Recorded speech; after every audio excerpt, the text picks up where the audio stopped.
Hello everyone, welcome back to Lynn's Homestead. Well, you see me take the pressure washer engine apart. People like that don't need to be owning anything gas. Now, I have my Briggs & Stratton engine laying here. It's a Briggs & Stratton Professional Series. It's actually a 175 cc engine, which makes it about, let's see, it has 7 3/4 horsepower. Now, with it, the pressure washer pump that I had hooked up to it was a 2,700 psi. This pump that I took off this other pressure washer is a 3,000 psi, so that's only 300 psi more.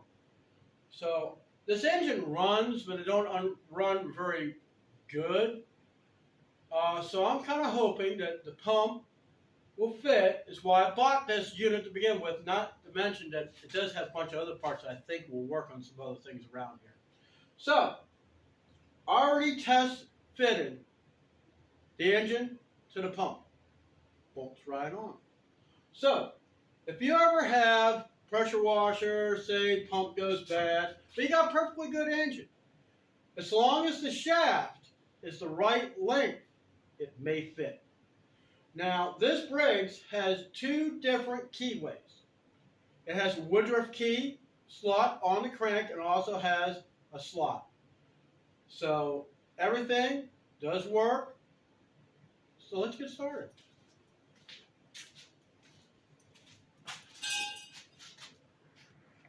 Okay, so let's see. I didn't look to see how this thing was actually keyed. Let me get this pump back over here a minute. I kind of like to have this thing to where it's going to work the right way. So let's see here.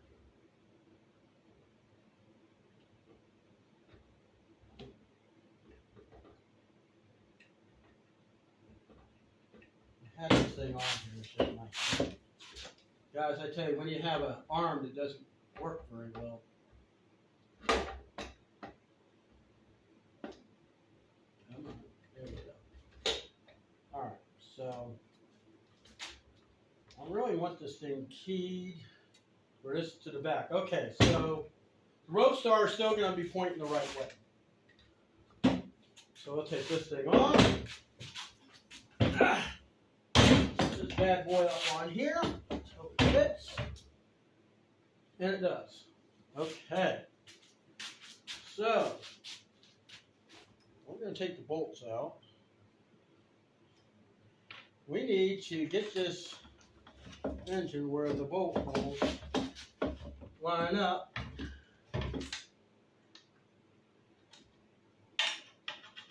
With, okay. Now this is going to be tricky, guys.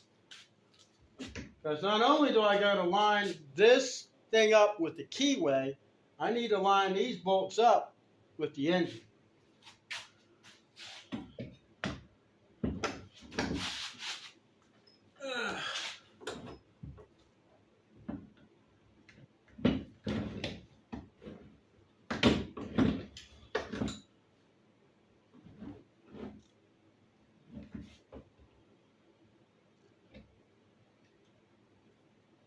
There's always a trick to everything. Okay. So, first bolt through here. I got one bolt started.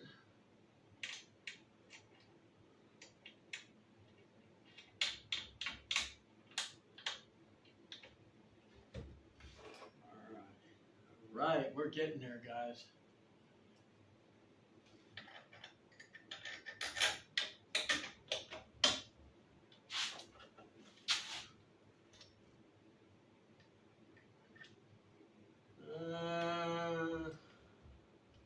This one could be a challenge because I don't even see where it goes. Let's get the other one on the front.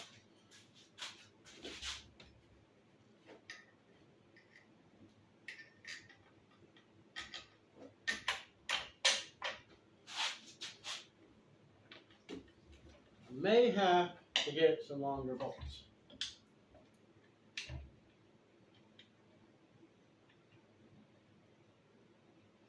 I seem to remember there was one bolt on this thing. It was so long, but hold on one second.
Me and my big feet.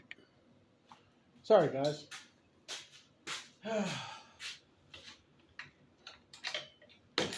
When you don't have a bolt that's long enough, and you got to tap and die set, make what you need.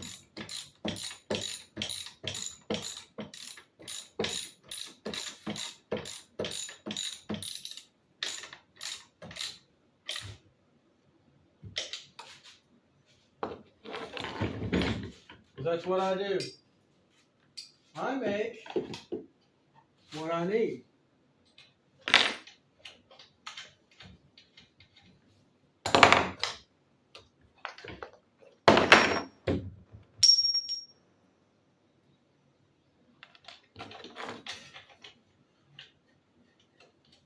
Yeah, it's just too easy just to go into town and say, well, I'll just go buy another bolt. Price of stuff is just so high. And what was the reason of me getting this thing for parts if I'm really not going to try to use as much as I can of it?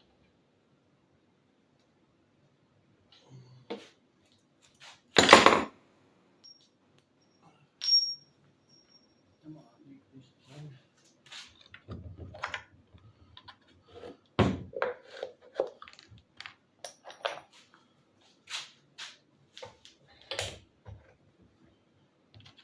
One reason I'm using this frame rather than the one that come with this engine is I kind of like the looks of it, and I like these tires a little bit better.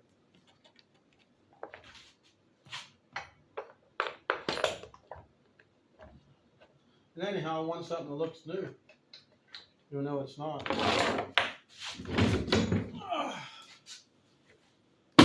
Okay, there we go. Engine's mounted. Now, let's see. I'll also get this soap thing connected to the pump. Guys, this is the first time this engine has been mounted to a pressure washer in about 4 or 5 years. So that's going to be it for this video. And later on we'll be working on trying to get this thing running. It's going to have to be something that I can run for a little bit. It's going to have to run without water. And that's a dangerous thing on a pressure washer. So wish me luck, guys. And I'll see you next time here on Lynn's Homestead.